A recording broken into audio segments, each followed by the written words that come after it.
We're gonna have to stop it and start it again.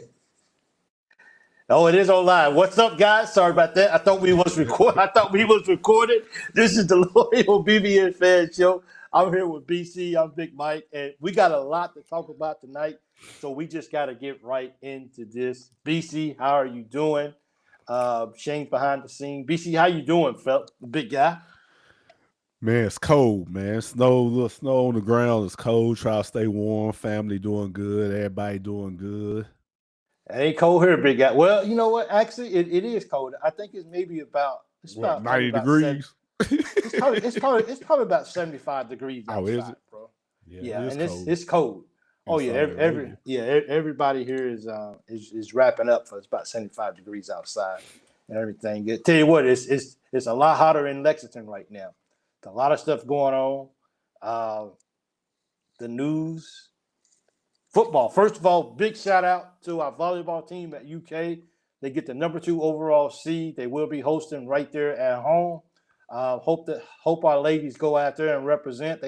They won the SEC regular season. They won the SEC SEC tournament championship by knocking off Texas when they was down by 2. Let's see if our volleyball team can bring it home once again.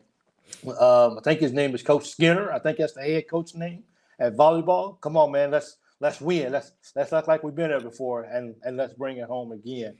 But volleyball, everything that you got going on kind of happened at a bad time because it's the elephant in the room. It's always like it's like I have something good going on, but then something bigger happens, and then the stuff I got going on is so small. But congratulations to them, and guys, what's going on with the coaching staff at Kentucky? Are we wiping them all out and starting fresh, or are we keeping people? But first of all, who's gonna be our main guy, BC?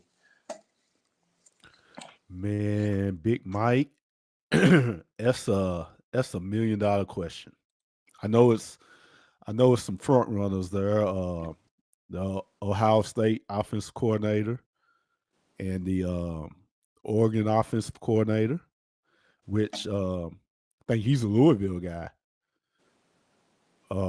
Yeah. I think he played at Louisville.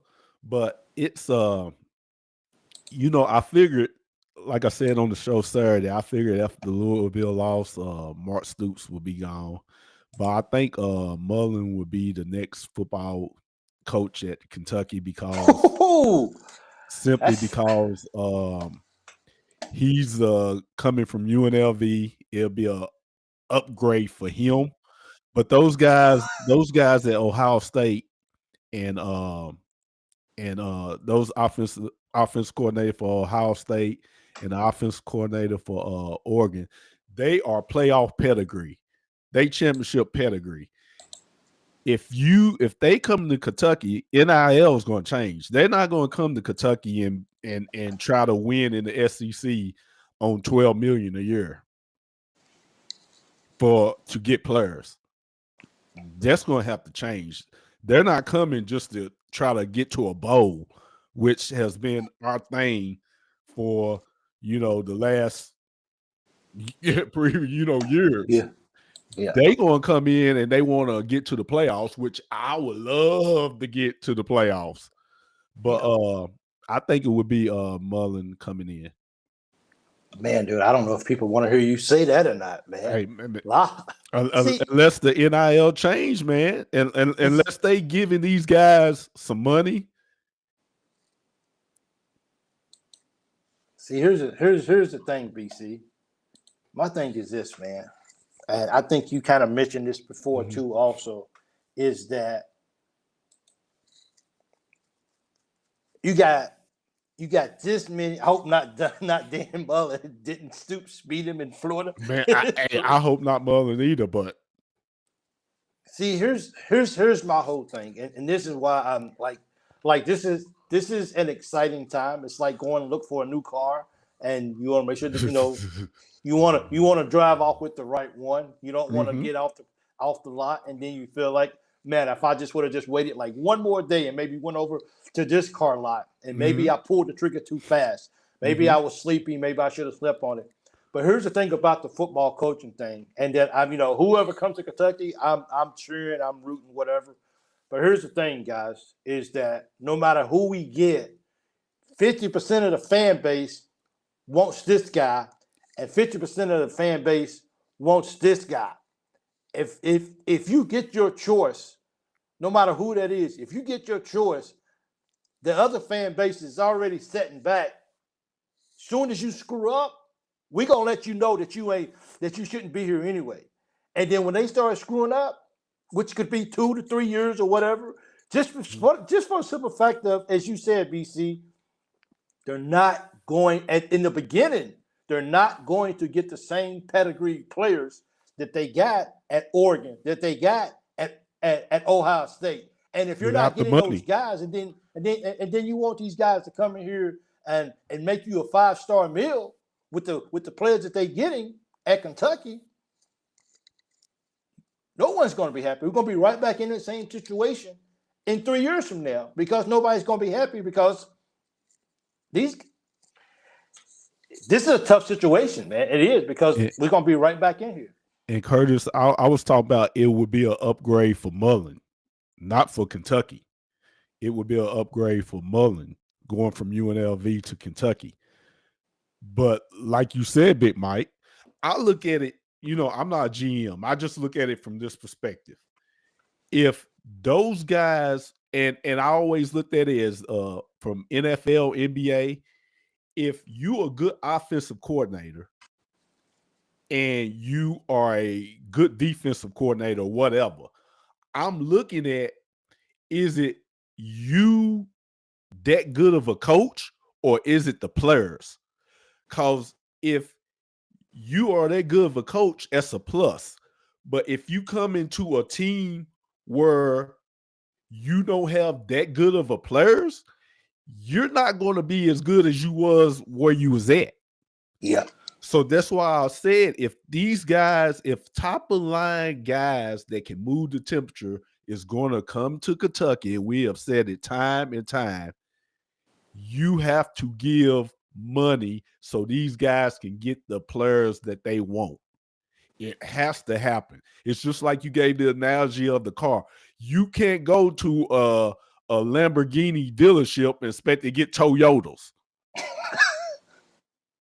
It's just not going to happen. That's why I say I think Mullen, as much as I don't want that, that's why I think he would be the one that they say, okay, we can pay you a little bit. You come in, get a bowl, and we good. Just like Mark Stoops, but he overachieved. But Kentucky might prove me wrong. I'm wrong more than I am right. They might say, well, hey, we scratching all this. What do you need? How much money, how much NIL money you need for us to be a playoff caliber football team? That might happen. If that does, you might get the offensive coordinator from Ohio State or the offensive coordinator from Oregon. Heck, it might be guys come out of retirement. Might say, well, I'll take that gig. Yeah. If you're going to give me what I need. Yeah. So, because basketball got $22 million this year. $22 million. We supposed to have the best starting five in the history of college basketball.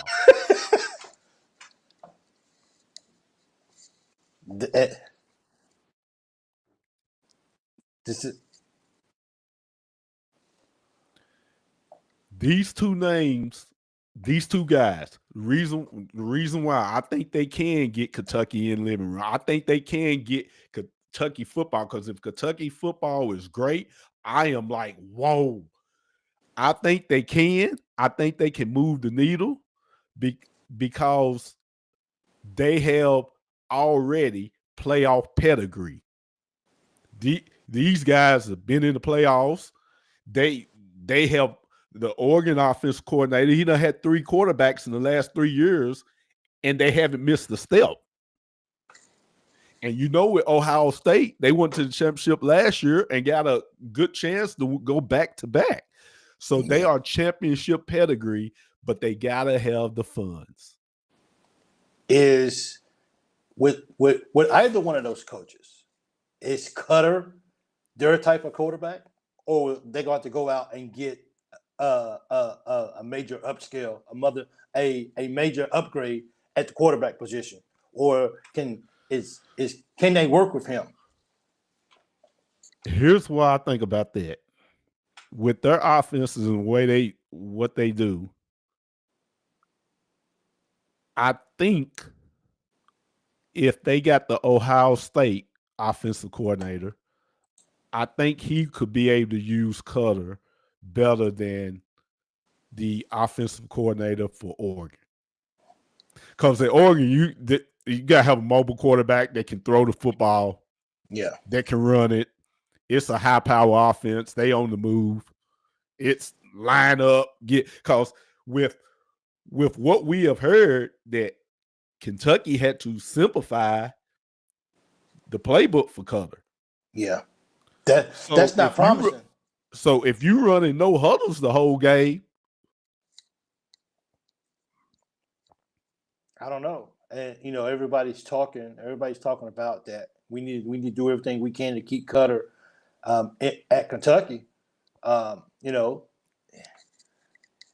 guess, but at the end of the day, when you look at Cutter, I mean, it's a reason why Cutter's at Kentucky and he's not at Ohio State. It's a reason why Cutter's at Kentucky and not at Alabama. Now he's been in the program for a couple of years now because he redshirted or whatever. So I don't know where he all had school offers at for school. So I'm not sure who all he turned down to come to Kentucky. So, but the bottom line is he ain't running out of tunnel at Alabama. Starting quarterback, he's not running out. So it's like players end up at Kentucky because that's probably where they belong at. And speaking of you make a good point, BC. Speaking of like the bowl games and everything, like these guys are not. They may come here in their year 1 and year 2 just to make sure that we get to a bowl game, but they want to continue to rise. But these coaches that's going to come here, they're not coming here to go to Nashville to a Music City Bowl. These guys are trying to go. These guys are trying to go somewhere and play in a warm bowl game where it's hot outside. They're not trying to go to the cold. That's for the bottom tier teams. So be able to get these guys to come in here and be successful in day one is, as you said, BC, they're gonna have to open up the floodgates. But are they willing to make Kentucky basketball a secondary need to get the football back where it needs to be at, or where they would like it to be? That's the $1 million question. That's the $1 million question. Would Pope accept that? Would Pope be willing to say, give me less money so we can build our football program? Well, that wouldn't be an issue in basketball, because basketball, all you need is like four studs and some role players. It's 12, 14 players on a basketball team, and you got 70-something football. Yeah. So that's not an issue. Like I said, we spent $22 million this year in basketball. We should have the best starting 5 in the history of NCAA. Yet we don't. So even if you cutting it where the basketball team, if the basketball team had spent $12 million this year, you could have went out and got 4 studs. Yeah. According to the payroll. JQ's in the top 5, top 10. He's $2 million a year, almost $2 million a year. It's a lot of money, bro. So that's another $10 million you got left to spend. And it's like I said, Braden Smith, he was talking about coming. That's a preseason player of the year. Purdue gave him $1.9 million. You could have gave him $2 million. That's $6 million you still have left. So you can give football a whole lot of money. And hats off to Mark Stoops for not putting Kentucky in debt, saying he would take it his buyout over the course of years. Yeah. Big shout out to him for that too. That was a very, very classy move of him. Because I think the big question is how do we come up with that money? Because you had to have like a certain amount of it paid, I think in the first 60 or first 30 days or whatever, after being fired. So really huge, big shout out to him for that. That's what you're talking about, class right there. But as William Howell said, basketball has enough money to give the football team a little more. It's just a matter of they have it, William, but will they give it to them though? Will they make Will they make that sacrifice of saying? But then nowadays, now the NIL is becoming bigger and bigger. Now these young guys, these dudes that know that they're that good in basketball, they're starting to demand it. He got $3 million, dude. I'm better than him. Give me 3.5. So it's always going to be that competition of the money. But if you want to build your program, and if you want to bring in a new coach, because it's only a matter of time. Look, let's be real. I'm part of the BBN. I understand it. I understand the Kentucky fans. And one thing about it, if they're not happy, they're gonna let you know. And if this coach, whoever they bring in, if he ain't happy, fan base is gonna let you know sooner than later. Well, like I said, these players that's what they going after, money. That's what NIL is: name, image, likeness. Yeah, that's what it is. Yep. And I advise these players, get your money. It's nothing in the contract, Big Mike. Trust me. Yeah. It's nothing in the contract saying you gotta play defense. You got average this many points a game. You got to get these many sacks a year. It's nothing in there. It's based on your name, your image, and your likeness. That's what NIL is.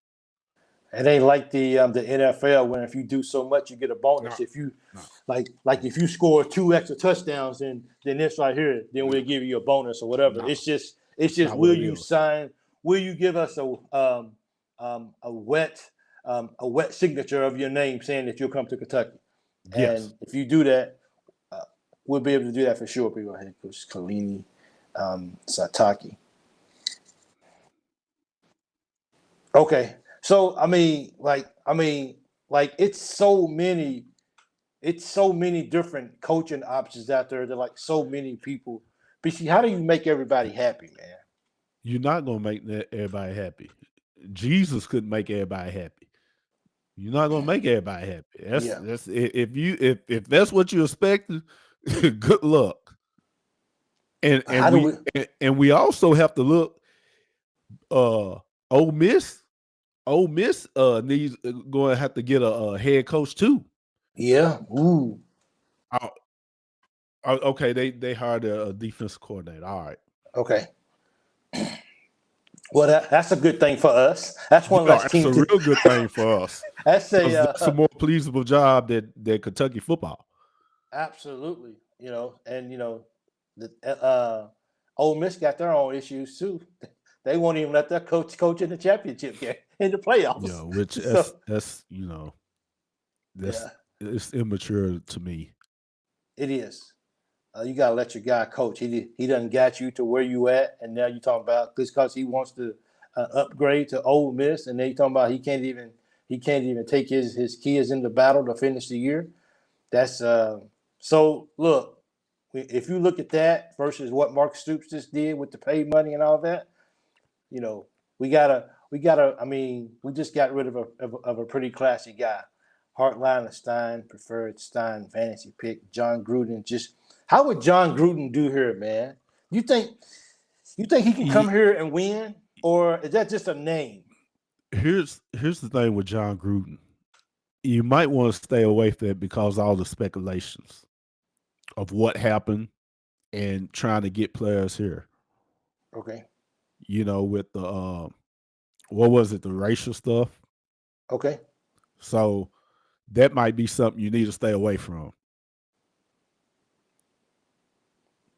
that's sort of one of them things where you hear it's thrown out from some fans, but you definitely don't hear it like you do Hartline or Stein. Well, John Gruden's a good coach. Good coach, but why hasn't he landed a job yet? Maybe that's I think somewhere. I think he was talking to somebody in Tampa. I think it was one of those teams in Tampa. Was it like USF or like USF or whatever it is? So it's just the speculations from the past is that's a tough one. What's the timeline for Kentucky to get up and running? Some people say 3 to 5 years. First of all, no stupid contracts. Speaking of contracts, is Mitch Barnhart somebody we need to move on from too as well? Because a lot of people are calling, let's just clear house, let's just start fresh, a new AD, a new head coach, new fresh ideas, and let's just start from the ground and let's build up until things ain't going the way that some people want it to go. You can, but Mitch has done a heck of a job. A lot of people ain't gonna agree with that. Look at these contracts he keeps giving. Why wouldn't they? He done gave Cal the contract. He done gave Stoops his contract. But he ain't making a good contract. JMI. Okay. I give you that right there. The Cal contract wasn't a bad thing to me. Yeah. If it wasn't, our fan base or whatever, if the expectations wasn't so high, Cal would be here. Yeah. So I don't have no issue with that. But Mitch has done a great job. What do you guys think? Mitch is retiring in 2026. Look what he's done. Football season starts. Oh, okay. He's going to step down in 2026 before football season starts. And it might be good to move on, but you can't negate what he has done. Oh, absolutely. I mean, I'm like, for me, I always say this, and this is still this is still how I feel. This is kind of how I feel is I'm never going to call for somebody to get fired unless they're doing things, especially off the football field, that is just like unethical, just not doing the right thing. Yes, get them out of there. Let's get somebody in there. It's probably the same thing with Mitch too as well. But we're in a system is, what have you done for me lately? And Mitch has done some good things for Kentucky. And just like Stoops has.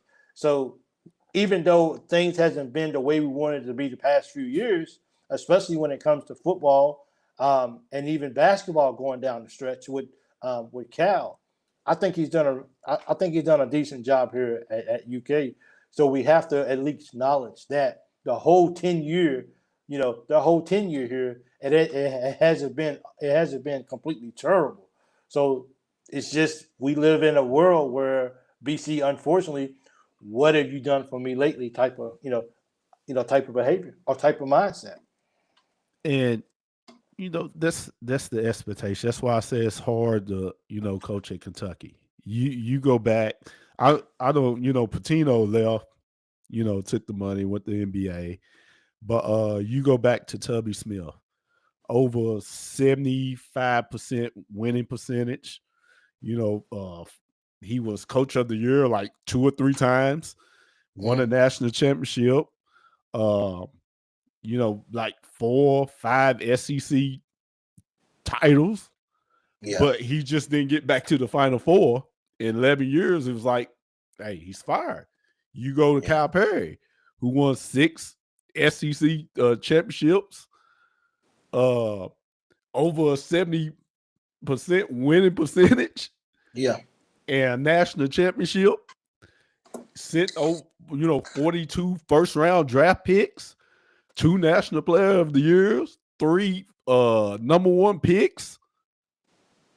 Wasn't good enough. Anybody else, it's like they are kings. You had, and that's the thing with these 2 coaches. the same way when Cal left.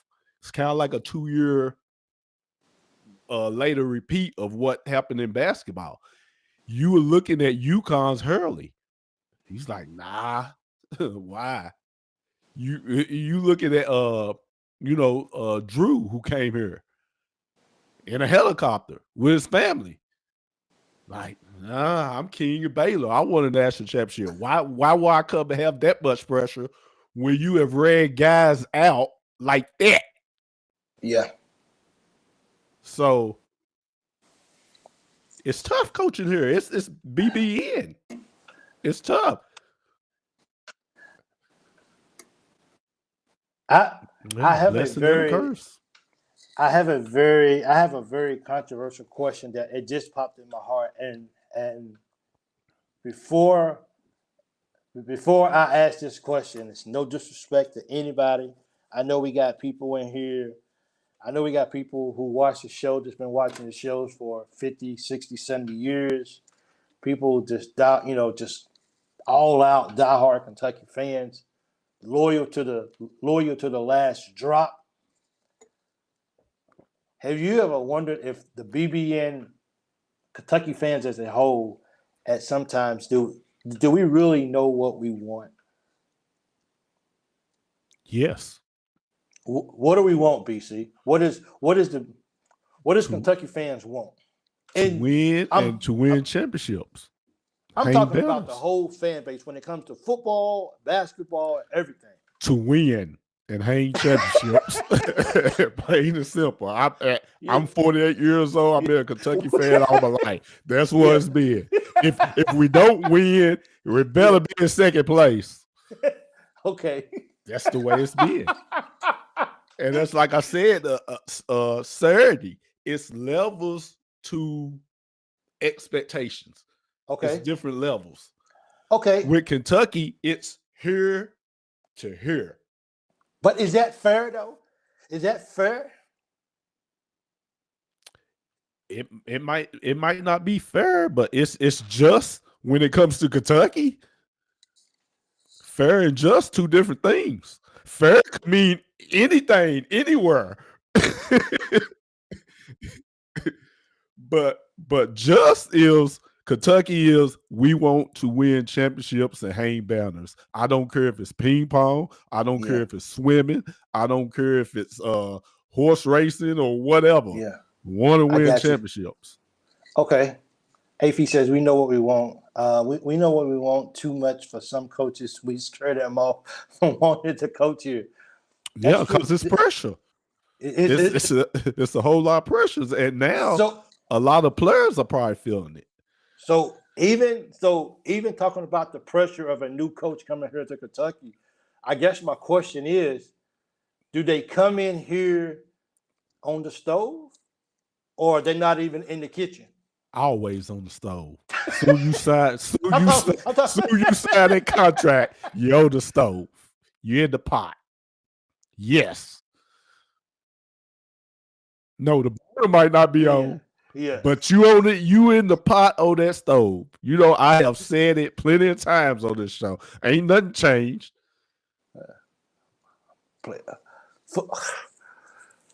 Maybe look at it like this. Maybe we get some new coaches in here.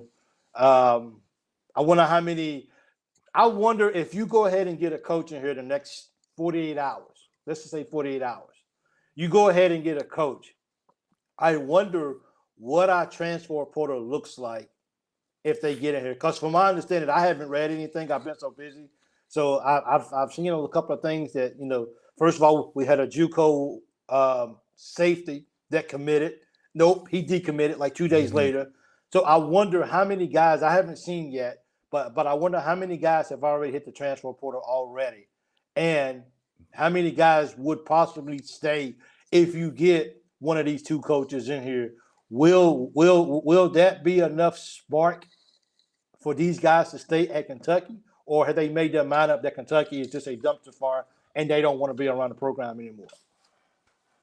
That's why I said, Big Mike. I always say you need that guy to come in and change the temperature. Yeah. If you get one of these guys with championship pedigree, playoff pedigree, and you got a coach like, say, Oregon's coach comes in. Right off the top, you got quarterbacks, you got receivers looking like, oh, I want to play in the offense. We talked about Saturday how much the system means so much.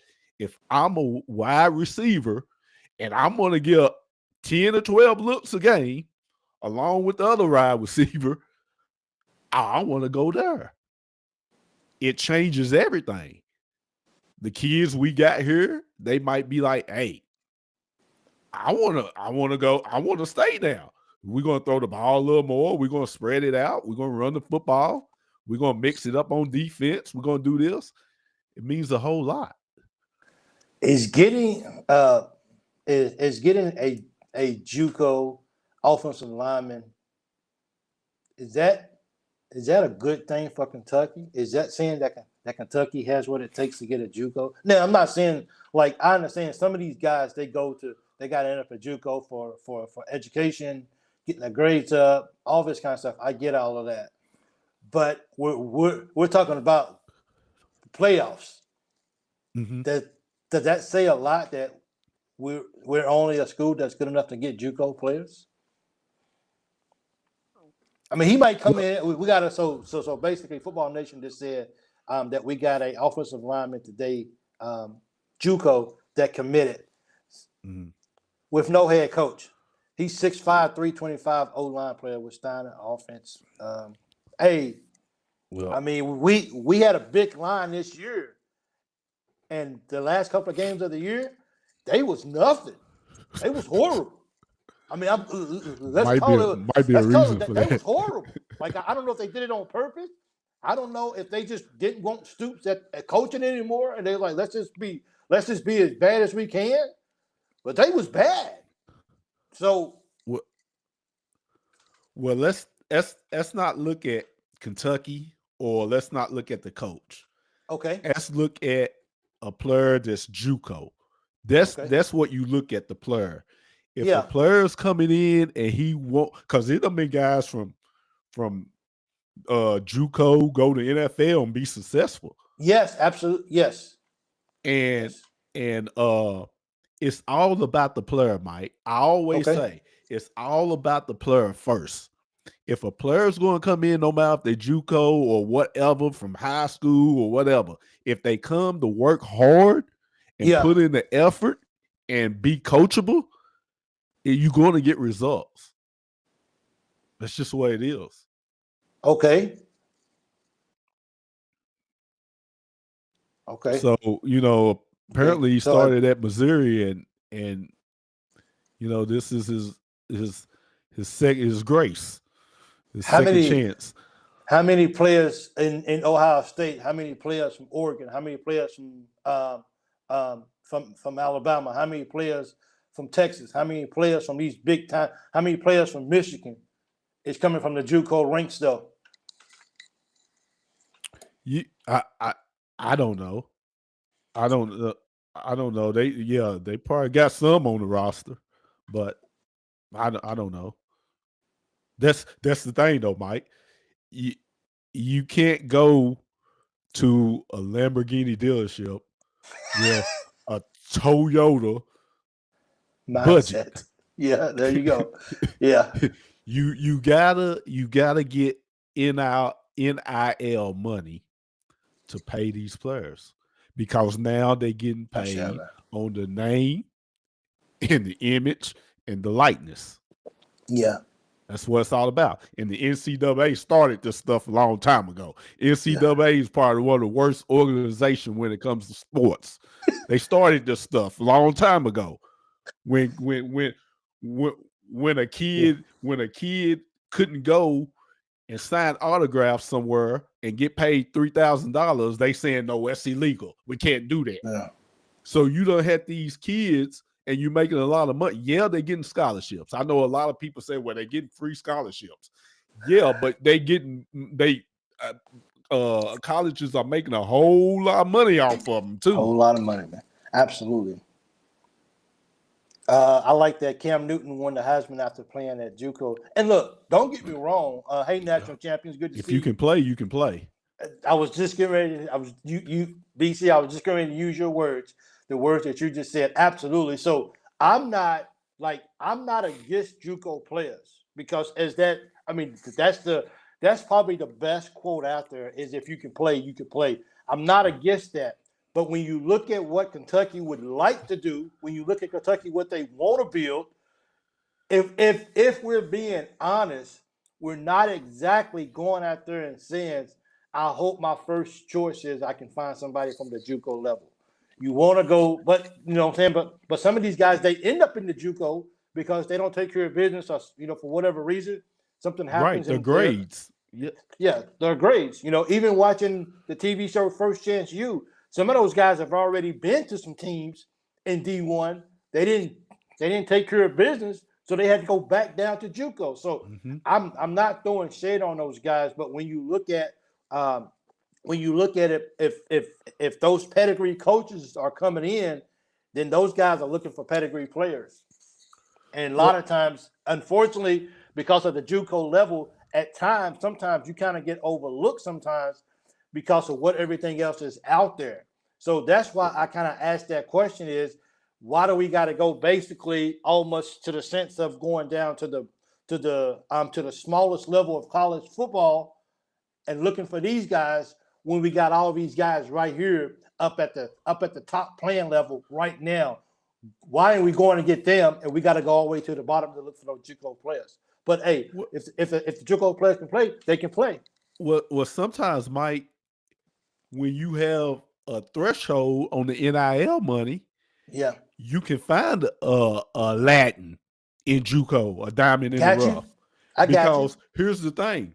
JUCO players, a lot of times, it's because of grades or something happened and they had to go to JUCO, work their way back up. So versus giving a player $300,000, $500,000, you can get a 5-star player on credit that had to go to JUCO. And he's coming to play in Kentucky, but you don't have to pay him like that. Yeah, that's true. You got a point there. And he can come and show out. So it's like a bargain. Because if this guy, you giving him a second chances to a lot of guys that these kids are worth more than $500,000 or $1 million. Yeah. Just getting a second chance to go play in the SEC. And then they show out a year, then they can start talking about money. Yeah. But it's all about the money. It's all about what NIL, what you're going to be able to give players. Yep. Hey, show me the money, dog. That's what it's about. That's legit. So it doesn't. So as you know, we can loop back to these coaches, and we can loop back to what these coaches are. You know what I'm saying? Are they gonna have the resources to be able to go out and get these players? Because at the end of the day, you can bring in Ricky Joe, but if you give Ricky Joe the resources to go out and get the players, then Ricky Joe gonna look like a genius. The same way that you mentioned, BC, in the beginning of the show. These coaches, that offensive coordinators at Oregon and Ohio State, they got the pieces in place that makes them look like they are on top of the world. And they can coach too. Into a Kentucky system and don't give them what they need. 2 years later, you're gonna be like, we got bamboozled. This ain't who we thought we was getting. But guess what? These guys are bailing them out. That's why Calipari, even though we didn't win as many, although we only won one championship, Calipari had some stud players. That, you know what I'm saying? So even when people say Cal wasn't a good X and O person, Cal had good people. He had good players. So at times they was able to bail him out when he wasn't able to do the X and O stuff by going out and win some ball games because of their athletic ability. If you bring Stein or Hartline in, you don't give them the money, guess what? It's just Stein and Hartline. Who are you? First of all, Cal could coach. I don't care. If he wasn't using X's and O's, he was using Y and Z's. He could coach. He could coach. You know, so I mean, that's my point. We want these guys in here, But then we're going to hold these guys accountable, and we're going to hold them to a very high standard in the sense of you're on the stove the very first day that you come to Kentucky, but I don't have the resources, and nobody wants to hear that. Nobody wants to hear, well, I don't have the resources. I can't get these guys that Alabama are getting because I don't have the resources. This is not a football school. This is a basketball first. If they don't have everything they need, and look, we out here on the side,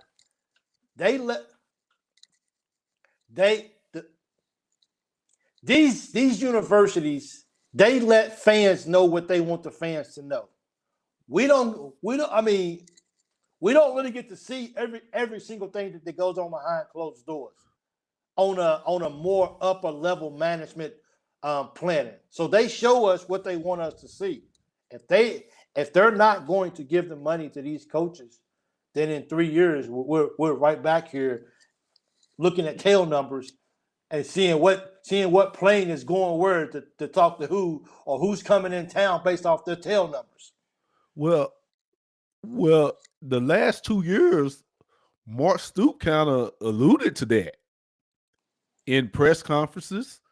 People didn't want to hear that though. They didn't want to hear it, but he didn't come out and say, just right. Hey, we need. But when he was talking about pony up, yeah, he alluded to that for the last 2 years. Yeah, that with just NIL, you gotta pay these players if you want to get players to come in here to compete with the Georgias and the Alabamas and compete in the SEC in general. That's true.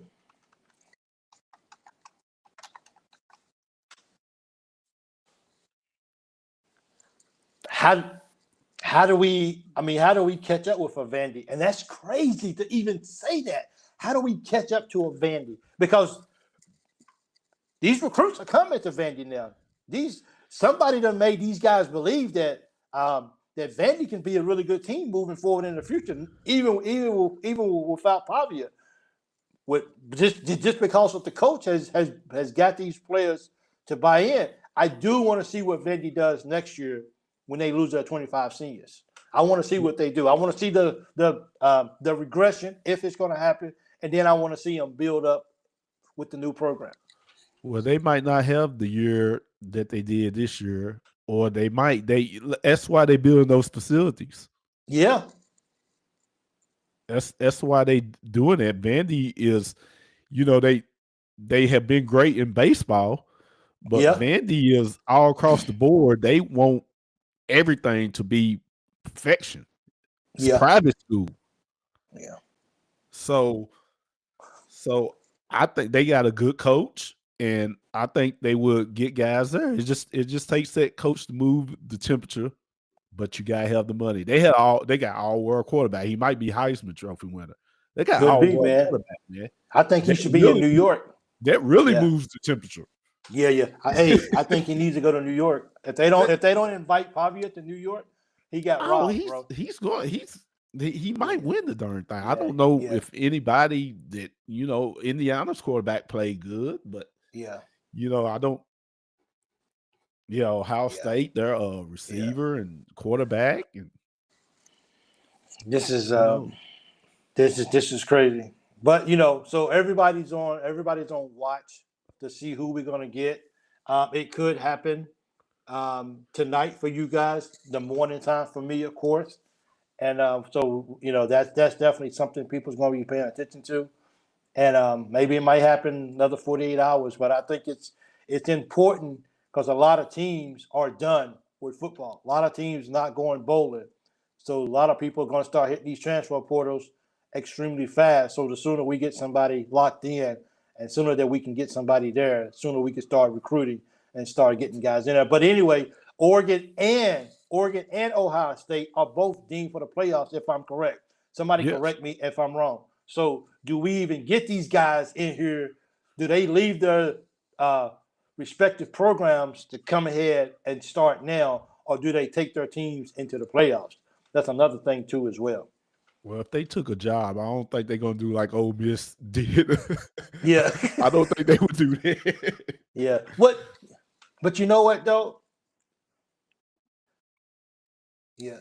But, someone mentioned a good thing earlier in the chat, and I didn't see it until it was almost off the screen. But somebody mentioned earlier is that that was good that they told Lane he had to go, because Lane could have stayed there for the rest of the year and was going to try to getting all their players to follow him to LSU. So they kind of wanted him out of the system, which is a bad look when that guy that took you from here to here. But if he's still in the program, just like any coach, just like John Summerall, hey man, I'm going to Florida. You want to go with me? This is your opportunity. Otherwise, you ain't never getting to Florida. Go with me. If he was trying to do that, that makes it a little different. Yeah. But if he wasn't trying to do that, man, you let the guy finish coaching, and at the end of the year, you say thank you for what you done. Then you part ways. Come on, man. Come on. He got some good players at Ole Miss. They rebuilding. Why are they at Ole Miss? They're not there. They're not there to be in at Ole Miss. It's nothing there but the college. Yeah. That's what I'm saying. They're not there. They're not there for Ole Miss. They went there because Lane Kiffin's there. Well, then I guess maybe they get out. And maybe that's what they were saying. Like, we got to get him away from these guys as soon as possible. See, like I said, it's other coaches that would look and say, "Man, you see how they doing him? Yeah, they 11-1 in the SEC, and he done took that school to another level, and then he's going somewhere else." Yeah. And then you're like, no, you can't get. They pretty much fired him. That's what they did. They fired him because the season ain't over. Yeah, that's true. He put in a 2 weeks notice, and they said, "Well, you gone. I'll holler at you."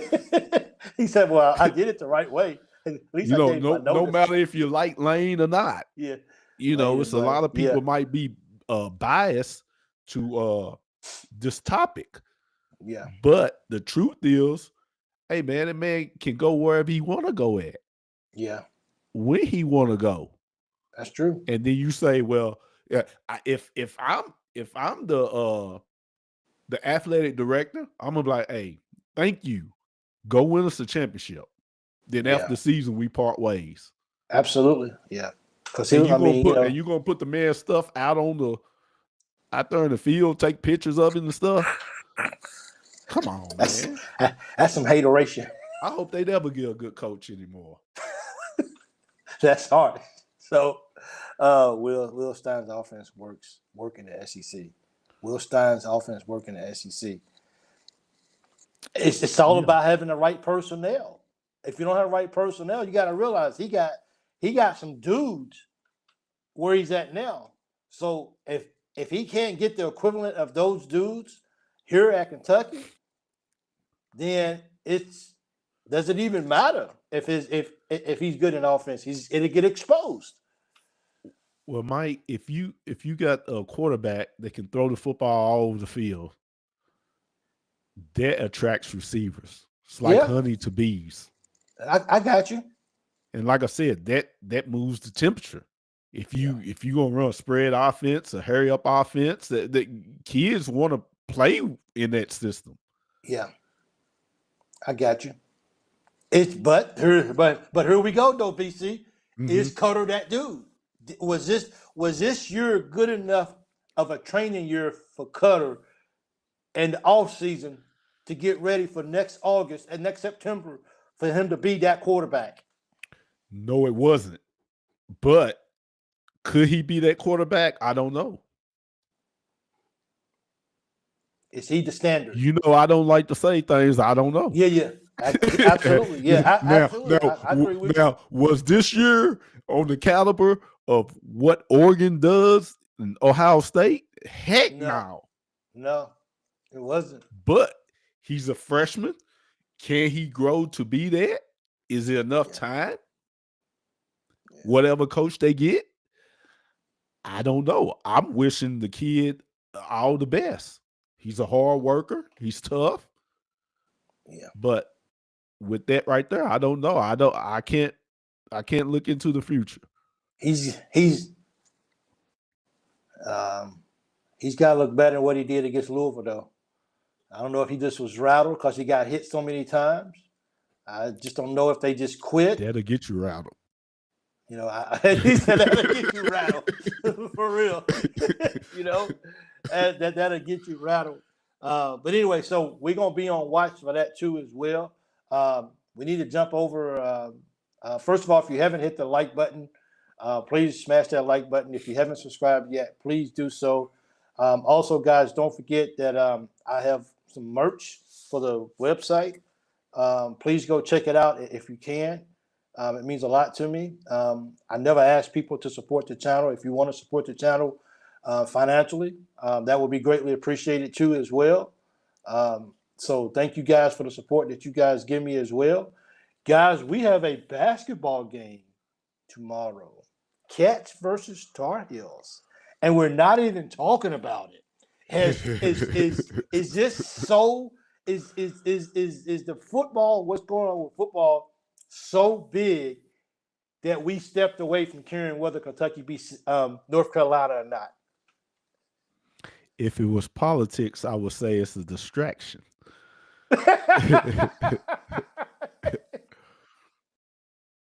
You know? Yeah, so, that's it. Hey, you just fired the most winningest coach in Kentucky football history. So that's a big deal. Okay. So are you saying that if Kentucky's gonna lose, it ain't gonna hurt as much against North Carolina? Oh, see, tomorrow is a whole new different ball game. I got you. This story be over tomorrow. No, it won't, because it won't be over, because even if you get a coach, now we're going into, okay, what's next? What's next for him? Who's he going to get? Who's going to be his coaches? So it ain't over. Okay, you talk about that when it happens. But tomorrow, Kentucky's playing North Carolina in Rupp. So that's the story.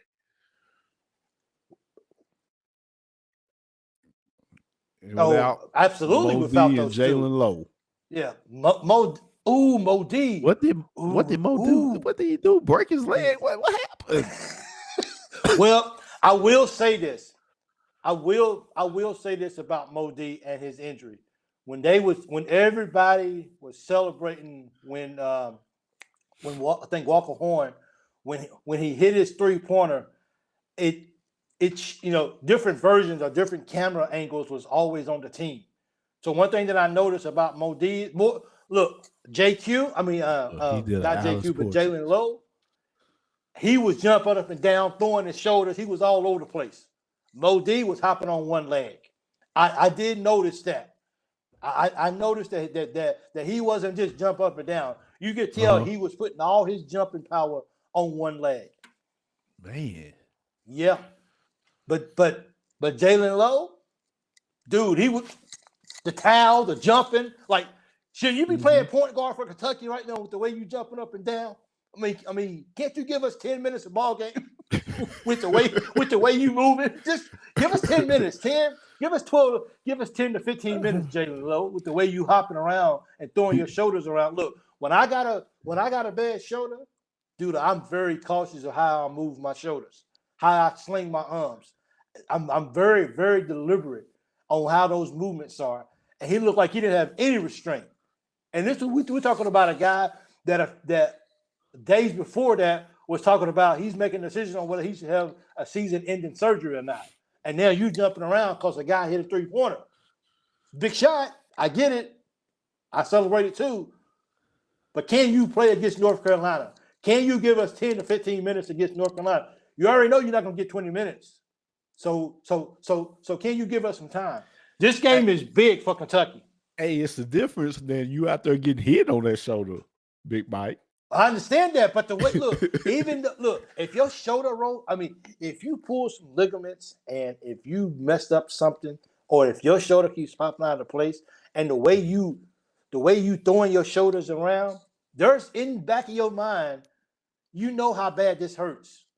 I'm not trying to do anything deliberately to hurt my shoulder. So that means you ain't getting the full You just gonna get. You know what I'm saying? That's all you're getting from me. You're not getting the full weight. So, but look, yeah. So before we get back to those two, I just want to give my thoughts about JQ. JQ's not coming back right now, man. I'm not a doctor. I don't know. Maybe he'll come back in 2 more games. I don't know. But I don't look, me personally, I'm going to just keep it real with you guys. I don't expect JQ back until sometimes in January at the earliest. Period. I don't. I mean, you can't expect the guy to go from okay, we gotta do a big time test on him to see how his weight burn is to now he's playing full speed basketball. That's got to be a really slow end because I mean it's different. It's different when you just get to go against yourself. But when you go against it and even playing against Kentucky guys in practice, when he starts practicing with the guys, it's still going to be a level of difference between playing against his own teammates versus when you get on the court. The guys on your team, they want you on the floor. They're not going to do anything purposely to try to hurt you, or they understand that there's limitations on what I can do when it comes to touching JQ. But when you get in a ball game, a live ball game, especially, could you imagine him playing against Michigan State? Bro, he'd have been hurt for another year because Michigan State's a big, brutal team. I don't know if he's quite ready for that just yet. I hope to see him back sooner than later. But for me, my mindset is not even put him in any kind of equation until early or mid-January at the earliest. But I'm not a doctor, so I could be wrong.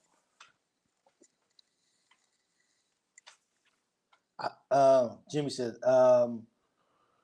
I don't know why I'm Ace. I don't know why I am say this, but I'm starting to get a bad vibe for our basketball team this year. Hope I'm wrong, but I'm nervous. I'm nervous, and this North Carolina game, BC, it's crucial, man. It is. Well, we've been on a streak against Carolina, and they lead in the head-to-head competition. Yes, but I think that we would be all right because these two teams, North Carolina and Kentucky, is kind of identical. You know, they got Caleb Williams, which he's averaging a double-double, 20 points, 10 rebounds. Yeah. And they got I think Harry Vessar or something like that. He's a forward that can very versatile, averaging 15.9, 8 rebounds. And their point guard, I think he's point guard. The guard's out. He has an injury, I think a broken arm or something. But these two teams are kind of identical. We are going to have to be able to guard our bigs. Our bigs are going to have to be able to guard. We're going to have to be able to play defense, period, coming into this game. The good thing about we at Rupp, and we're going to have to knock down shots. I think that we average, I think both teams average around 80-something points a game. Yeah, so, you know, I always say if you hold a team under their average and you score your average, you win the ball game. That's good defense when you hold a team under the average. Yeah. But we got to play good defense and we got to be able to rebound because they going to go to the boards. And that's basically the thing. I like to see us go inside and get their bigs ruffled up a little bit. Not as physical as the last two teams. Yeah, Louisville and Michigan State, but well, they are playing Kentucky though, so everyone steps up. It's like everything gets elevated. We went from DEFCON 1 to DEFCON 3. It just when you play in Kentucky, everything just you elevate that because you rise to the level of playing don't shoot my head off. In the NII, in this new basketball era, you're playing against a blue blood in Kentucky or a so-called blue blood in Kentucky in this new still blue era. Blood. I get it. I get it. we but still blue blood. Please mute yourself, BC. Okay? We still blue blood, please. man. We still Yeah. We still blue blood. Vegas got catched by 8. You guys with that? Yeah, we favored. Really? Yeah, we favored this game. We was favored against Michigan State, wasn't we? I'm not sure. Yeah, we was. Was we favored against Louisville? Yes, we was. That I wasn't. Both neither one of them turned out good. We got disrespected in both games. Come on, Cats. Stop playing. Hey, if the Cats lose to North Carolina Tuesday night, they need to put us in the Sun Belt Conference. Oh man. Oh man. Hey, as a matter of fact, here's what I want to see happen. You want to play Western Kentucky? North Carolina. Hey, if Kentucky loses to North Carolina, put them in the Sun Belt Conference from now on, and then just because of that, go ahead and put Kentucky football in the Big Ten. Wow. Wow, man. See y'all BBN fans, boy. It doesn't surprise me. It doesn't surprise me. It doesn't surprise me. Kentucky, win this freaking basketball game tomorrow night. You know what time the game comes on for me tomorrow? It comes on at 5. It comes on at 5:30 in the morning for me. 5:30, bro. Like I'm so deep into work by then. I'm not sure what to say, man. I think I'm gonna quit. I think I'm gonna quit my job, and I'm gonna be like, I'm gonna ask for forgiveness afterwards. Be like, hey, can I come back? Just give me another chance. I show up to work. Just don't put in a 2 weeks notice. I know, right? Don't put it in because then they will get rid of it. But you know, like Lane Kiffin. Oh, we were okay. Someone said we wasn't favored against Louisville. My apologies. I stand corrected on that. Who said that? Hey, can you throw up that comment from Jeremy? What is it, Jeremy Miller? Because I want to make sure that I give him the credit for that. Thank you, Jeremy. I appreciate it. I stand corrected. But if we lose that ball game, you put us in the Sun Belt Conference. So how about that, though, Jeremy? Is that okay for you? Please do. More minutes, more Marino. Are we gonna go with the same? Look, if what I was gonna ask is if Modi is playing tomorrow night, is he coming off the bench and you starting Cam still? Are we going with the same starting 5, or do you put Cam back on the bench and do you bring Modi back in the ball game? What do you do in that situation? I will start Cam. Here's one of the biggest problems. Kentucky against good teams that we have played, Louisville and Michigan State, and also the last team we played, Tennessee Tech. Yeah. The first 10 minutes have been trash. Yeah. So we got to put the best lineup out there that we can score and stretch the floor. We can't against North Carolina, we can't go 10 minutes, the first 10 minutes. No. And have a bad shooting game. If we do, we got to be really good defensively. We got to be great defensively. If we just gonna score 6 or 8 points in 10 minutes, they got to score 6 points. Yeah, we got to be very good defensively, but we have to put the guys out there that's going to be able to score. Here's my question to you. Did Modi come off the bench last year? At Alabama, he did. Okay. All right.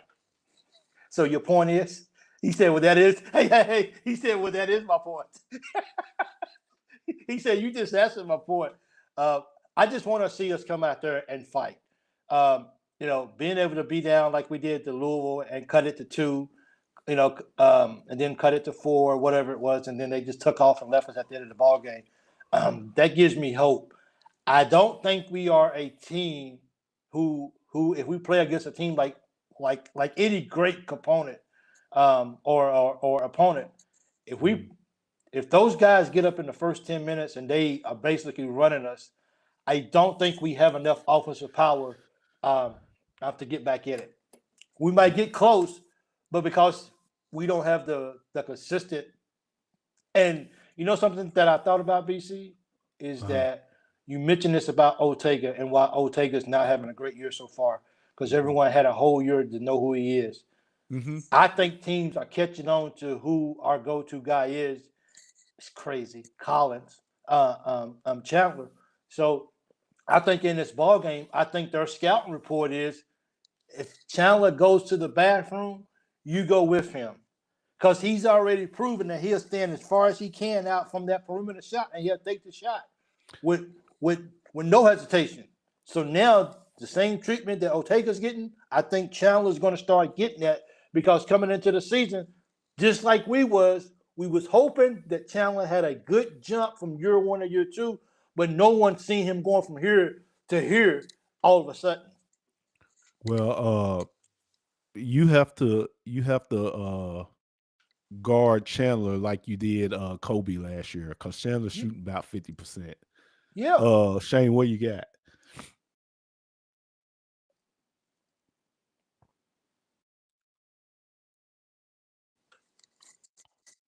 Okay. Sources: Oregon offensive coordinator Stein is a target to be the next coach at Kentucky, and decides working toward a deal. He's a Kentucky native who has emerged as one of the country's best guys. I assume that's what it says. Well, I mean, if that's the guy, give him his resources to go get his guys. Then, yeah, that's pretty much all I have to say. I think it'd be a good move. Absolutely, yep. So we just if that's who we're gonna get, a lot of people want him. We just gotta hope that that actually is really good. So hey, he's gonna want the resources. Yeah, you got to get the resources. So hey, thank you guys for joining into the show. Before we get out of here, man, my work, man, just is crappy. Before we get out of here, because it's the ACC SEC Challenge, we're gonna go through. We're gonna go through all 8 games. I think it's 8 games or whatever. We're gonna go through all 8 games, and we're gonna just very, very briefly, who do we have in this ball game? Starting with Duke and Florida. BC, who you got in this ball game? I'm gonna go. What are they playing at? Oh, Shane, what are they playing at? They're playing at Duke. I'm gonna go with Duke. I'm gonna go with Duke. I'm gonna go with Duke too as well. I think I don't know if see, that's tough. What's the kid's name? His dad played there. Boozer, the tall one. We're gonna see who he really is when they go up against this Florida team. If you're gonna give the edge to anybody, I have to give it to Duke. But I think Florida. Well, you know what? Florida's national champions. I'm gonna roll with Florida in this ball game. You got Louisville and Arkansas, and this game is at Arkansas. At Arkansas, who you got? I'm gonna go with Arkansas. I think I'm gonna go with. You know what? I think Brown goes into Louisville and beats them. I think he's the difference in that ball game. For Louisville, I think they find a way to go in Arkansas and win. I'm actually going for Louisville as well too in this ball game. Don't know why, but I am. Hey, what's next, Shane? Tennessee and Syracuse. That's easy for me. Syracuse. I'm Kentucky. Tennessee's winning that. Man, that's a tough one, man. Where's the game at? I'm gonna have to flip a coin on that one. It's in New York. Man, I go Syracuse. I ain't got no quarter. All right. All right. So I'm never gonna pick Tennessee. He said I ain't picking no Tennessee. A lot of orange in that game, for real. One of them's burnt. Miami and who? Miami at Ole Miss. I got Ole Miss in this. I think the MVP of that ball game is going to be Travis Perry. I go with Ole Miss through that SEC team. I haven't seen neither one of them play. Yeah, Miami ain't good. NC State and Auburn. I go with Auburn. Yeah, I got Auburn with that as just because they're home. Auburn has a mad They have a crazy home court advantage. I'm going with those guys in this ball game.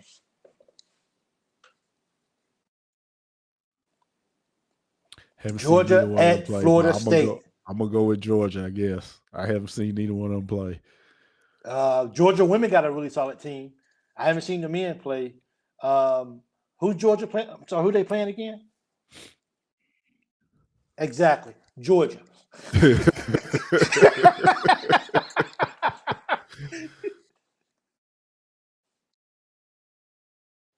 Clemson at Alabama. I'm gonna go with Alabama. Ooh, where they playing at? Alabama. I'll go with Alabama. I'm going to Bama. Yeah, Bama look good this year. How they took care of I think they really ran Purdue in the ground. I think it was. So I'm gonna go with those guys. Yeah. Mississippi State and Georgia Tech. I'm going Mississippi State. I think they still got that dude. Hey, they still got Hubbard though. They still got Hubbard. They still got Hubbard. Who else they got? Hey, that's all they need. I go with Mississippi State. I'm going Mississippi State in this. I know. Virginia, Texas. Hey, did we cover the Vanderbilt game? I'll go with Texas. I'm gonna go with Texas too. I got Vanderbilt. Yeah, Vanderbilt. Yeah. Vanderbilt's solid. They are solid. They ain't played nobody yet, but they solid. They solid. You can't put Vanderbilt like you looking at Kentucky or anybody like that. When I say Vanderbilt solid, they're solid for what they are. Yeah. But see, you can't. Vanderbilt ain't done nothing to us. But I want to beat them so freaking bad, dude. I can't stand Vandy. But I'm gonna pick Vandy in it, just so I'm being real. But you can't tell all Vandy's that. You can't tell Vandy. You can't tell certain Vandy fans that's you good. That's Vandy good, but you ain't playing nobody. So don't, and Vandy's actually ranked higher than us this week. Well, I think we are what are we, 18 and Vandy 17 or something like that? Something like it. You're talking about Vandy Chris, though. All the Vandy fans I know are really nice. They really like. They show me love, man. They're not like the Tennessee and Louisville fans and Alabama. Vandy fans are nice, man. They ain't done nothing to us. Absolutely. Who was it that?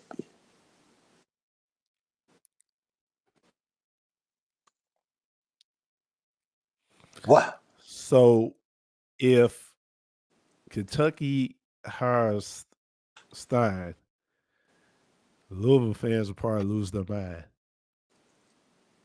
Why? Because he played at Louisville. Yeah. Ooh, that's right. That's right. Well, but I think his dad played at Kentucky, didn't he? So is that a good trade-off? That they get Vince and we get Stein? I'm just saying. Don't shoot the messenger. I like the way you're thinking. So Texas win it. Vandy is number 4 in the first net ranking somehow. Because they ain't played nobody. That's why they number 4 in the net rankings. Don't do that, man. They ain't played nobody. They played Division I teams. I don't care. You can't look at Vanderbilt in the same lens as you looking at Kentucky. I got you. Or Duke or North Carolina. That's Vandy. They ain't done nothing to nobody.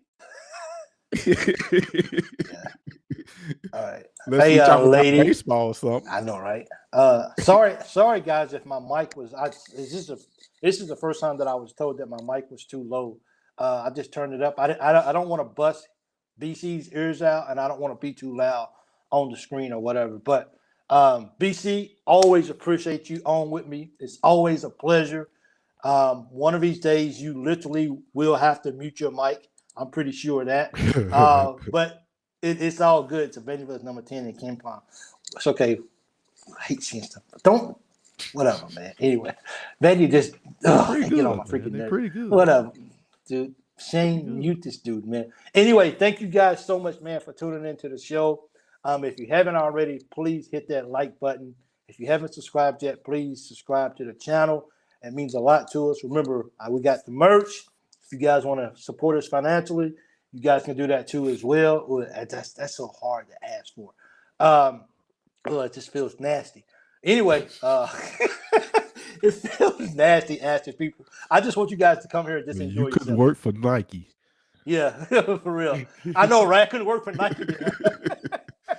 Don't give up your day job. So that's it's all good. But thank you guys once again. I appreciate it for watching the Loyal BB and Shan Show. Thank you guys for Shane behind the scene, taking care of everything. Yeah, he's the dude. So appreciate it, BC. Until next time, don't forget, guys. Be a pregame show tomorrow night for the UK and North Carolina game. It'll be a postgame show, and it also will still be a Wednesday night show with Jimmy and Leah. So make sure you guys are tuning in to all of that. We appreciate the love. Until next time, we're out.